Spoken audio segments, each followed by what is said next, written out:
With ClickOrlando.com, this is News 6 at 6 a.m. Getting results.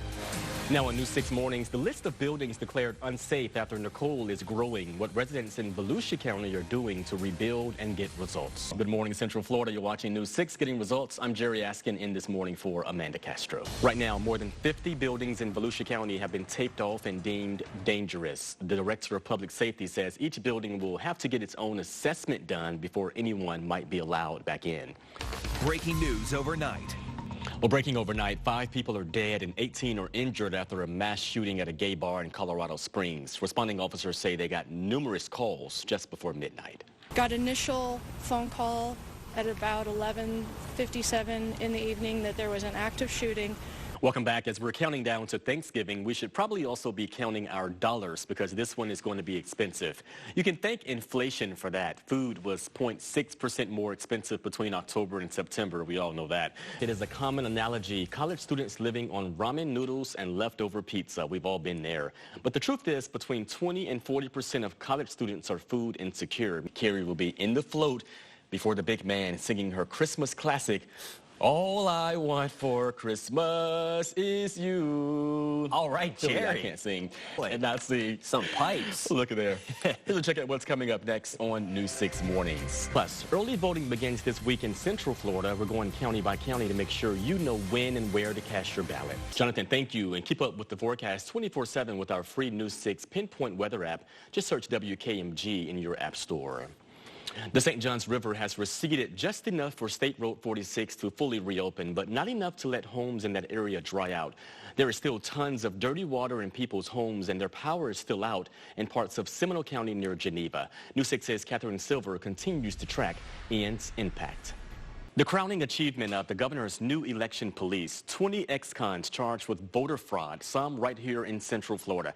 But now those cases could be falling apart. A judge in South Florida has ruled the state prosecutor does not have jurisdiction.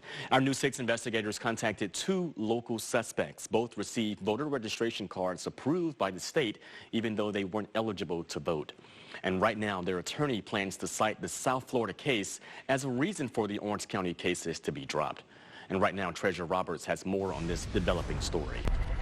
Right now, NASA's Mega Moon rocket is one step closer to launch yet again. Here's a live look at Launch Pad 39B at the Kennedy Space Center, where you can see the rocket now back on the pad. The agency will once again try and launch its mission around the moon in a little more than a week with the world's most powerful rocket ever. NASA says teams will continue trying to configure the SLS for the November 14th launch.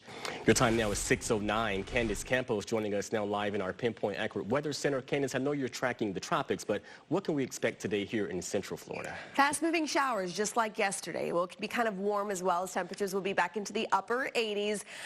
Brian, thank you. Many questions there. Also developing this morning in Results 2022, a projection from CBS News overnight shows Democrats are expected to keep control of the U.S. Senate for the next 2 years. CBS News projects Democrat Senator Catherine Cortez Masto, the winner in Nevada over Republican challenger Adam Laxalt. That gives Democrats control of the Senate with Vice President Kamala Harris as the tie-breaking vote. And I'm making a plea to my Republican colleagues. We can disagree. Let us try to come together. In the House, the balance of power is still up in the air. Republicans, though, are closing in on a majority. They need 4 more seats to retake control of the House.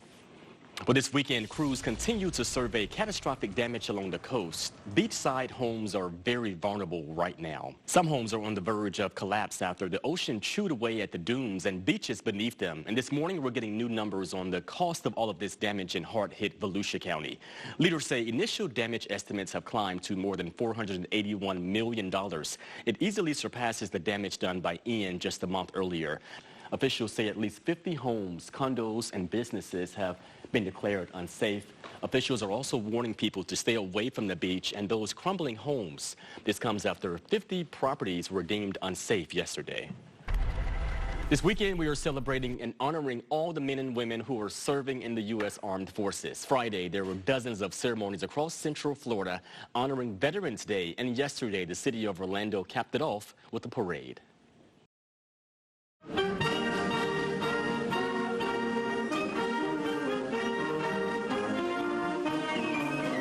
It was a celebration. And we all know Thanksgiving this year, with inflation continuing to soar, will cost more. And that's why Heart of Florida United Way is stepping up to help thousands of people with free meal kits. And I was there when they handed them out yesterday. United Way says those 4,000 Thanksgiving meal kits like these they distributed Saturday across Orange, Seminole, and Osceola counties were the most they've ever distributed for Thanksgiving. And the goal next year is to continue to increase that number. There's so many families in need this holiday season. Coming up on News 6 Mornings, from right after the height of the pandemic in 2021 through this year, News 6 has covered Governor Ron DeSantis as he flew from city to city to hold press conferences and sign bills. But how much are you paying for it? Our News 6 investigator, Eric Sandoval, uncovers the price tag to fuel the governor's jet. See what he found out later this hour.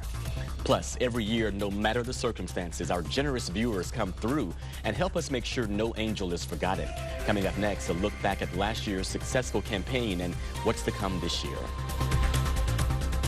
This is News 6 at 6 a.m. Getting results.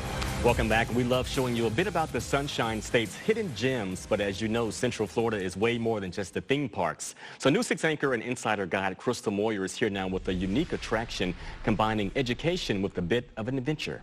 All right, and I was going to say, okay, so how much would you pay for a bag of Lay's potato chips? I would say about 50 to 60 cents. Probably, yeah. What about a bag with no chips in it? Should be free, right? Zero, yeah. You would think, right?